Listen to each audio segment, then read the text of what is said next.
एका उष्ण उन्हाळ्याच्या दुपारी एक तहानलेला कावला पाणी शोधण्यासाठी इकडून तिकडे उडत होता. सगळीकडे उष्णता होती, नद्या आणि तलाव वालून गेले होते आणि कावला खूप अशक्त झाला होता. त्याचे पंख कोरडे पडले होते आणि त्याच्या चोचही सुकली होती. पाण्याचा थेंब मिळेल या आशेने तो शोधत राहिला. थोड्या वेळाने कावल्याला एका झाडाखाली मातीची मडकी दिसली. ती मडकम बघून त्याला आशा वाटली. त्याने झपाट्याने पंख फडफडवत त्या मडक्याजवळ उड्डाण केले. मडक्याजवळ पोहोचून त्याने आत डोकावून पाहिले. हो, मडक्यात पाणी होते, पण ते फारच खाली होते.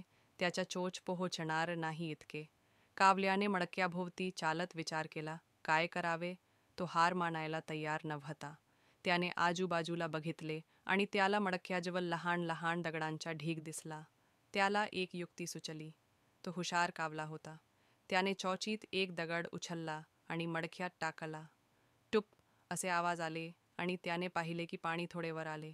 हुरूप येऊन कावल्याने आणखी एक दगड उचलला, मग आणखी एक, आणि एक एक करून दगड मडक्यात टाकायला सुरुवात केली. टुप टुप प्रत्येक दगडाने पाणी वर चढू लागले.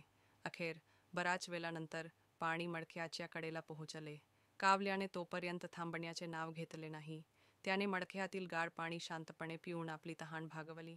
त्याला खूप आनंद झाला आणि तो अभिमानाने काव काव करत गेला.